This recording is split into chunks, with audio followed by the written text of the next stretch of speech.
సరే మీరందరూ బయలుదేరండి. సరే అయ్యా. నాన్న, మన ఊరోళ్ళంతా మన మీద ఉన్న ప్రేమతో పిచ్చి పట్టినట్టు ప్రవర్తిస్తున్నారు. ఎవరు వచ్చినా సరే నరికి పారేస్తారు. కానీ జరగబోయే గొడవలో మన వాళ్ళకి నష్టం జరుగుతుందిగా. డబ్బు కోసం వచ్చే వాళ్ళ ప్రాణాలు పోతే వాళ్ళ భార్యలు కూడా ఏడవరు. కానీ మాదయ్య భార్యకి శివప్రసాద్ కుటుంబానికి ఎవరు సమాధానం చెప్తారు నాన్న? ఏం చేయమంటావయ్యా? చట్టము అధికారము వాడి చేతుల్లో ఉంది. తిప్పి కొట్టడం తప్ప మనకు వేరే దారి లేదు. ఒక దారుంది నాన్న. వచ్చే 50 మందిని ఆపడానికి ముగ్గురిని లేపితే చాలు. అర్థం కాలేదు. ఆ రాజశేఖరం వాడి 2 చెంచాలు వాళ్ళని లేపేస్తే చాలు, ఏ గొడవ ఉండదు. మేము నలుగురం చాలు నాన్న. పెళ్లి పెట్టాకులు లేని వాళ్ళు. మేము చచ్చినా ఎవరూ బాధపడరు. కానీ ఖచ్చితంగా చచ్చేలోగా ఆ ముగ్గురిని లేపేస్తాం. వద్దు బాబు, అందుకు నేను ఒప్పుకోను. భయపడకండి అన్న, నాకేం కాదు. 1 గంట ముందు నా ఫ్రెండ్ ఒకడు తిరుపతి మాయాలాజ్లో నా పేరు మీద రూమ్ తీసుకున్నాడు. కరెక్ట్గా 10 గంటకి రాజశేఖరాన్ని లేపేస్తే నేను రేణుగుంట ఎయిర్పోర్ట్కి వెళ్ళిపోతాను. వాడు అదే సమయానికి రూమ్ ఖాళీ చేసి ఎయిర్పోర్ట్కి వచ్చేస్తాడు. అక్కడి నుంచి హైదరాబాద్ వెళ్ళి నేను మలేషియా వెళ్ళిపోతాను. 6 నెలలు సంవత్సరం ఆగి నేను తిరిగి వచ్చేస్తాను నాన్న.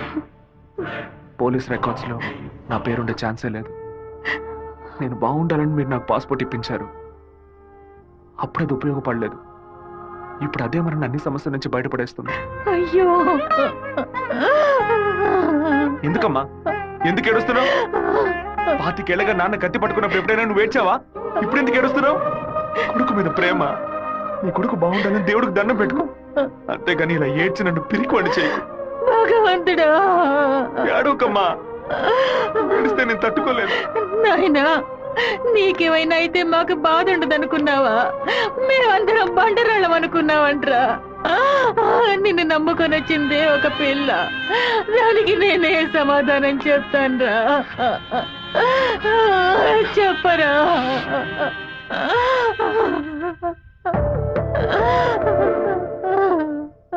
చెప్పు, నేను ఇప్పుడు ఏం చేయను? ఇన్ని రోజులు ప్రతి ఒక్క కత్తి వెనక రక్తం మాత్రమే ఉంటుందనుకున్నాను. కానీ ఇంత పెద్ద పోరాటమే ఉంటుందని ఇప్పుడే నాకు అర్థమైంది. నేను వెయిట్ చేస్తుంటాను, తిరిగి వచ్చేంత వరకు వెయిట్ చేస్తుంటాను. మీరే చెప్పారు కదా నాన్న, కోపిష్టి కత్తి పడితేనే తప్పు, కాపలావిడ పడితే తప్పు లేదని. నేను కోపంతో వెళ్ళట్లేదు నాన్న, మనల్ని కాపాడుకోవడానికి వెళ్తున్నాను.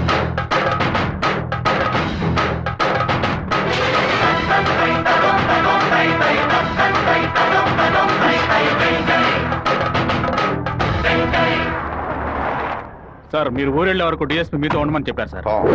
ఊళ్ళో కరెంట్ కట్ అవగానే అన్ని ఫైర్ స్టేషన్లకు ఫోన్ చేసి ఊరు తగలబడిపోతుందని చెప్పండి. సరే. ఫైర్ ఇంజిన్లు వచ్చేలాగా ఊళ్ళో ఉన్న గడ్డి వాళ్ళన్నింటినీ తగలబెట్టేయండి. పోలీసులే మనం పిలిస్తే రారు. ఫైర్మెన్ ఎవరు పిలిచినా వస్తాడు. ఆడవాళ్ళని పిల్లల్ని పాకల్లో ఉండొద్దు, జాగ్రత్తగా ఉండమని చెప్పండి.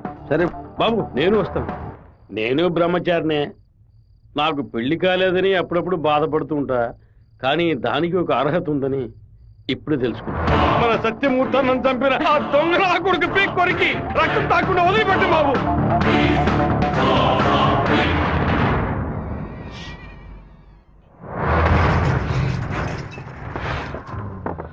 శివ, ఇంట్లో ఎవరు లేరు, అందరూ కళ్యాణ మండపంలో ఉన్నారు.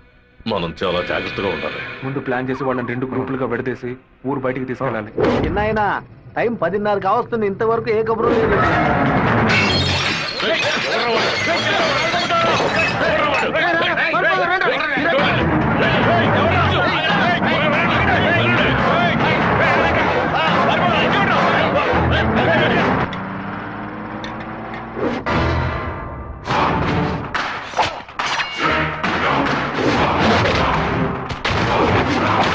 మేమంతా ఇక్కడ సిద్ధంగానే ఉన్నాం.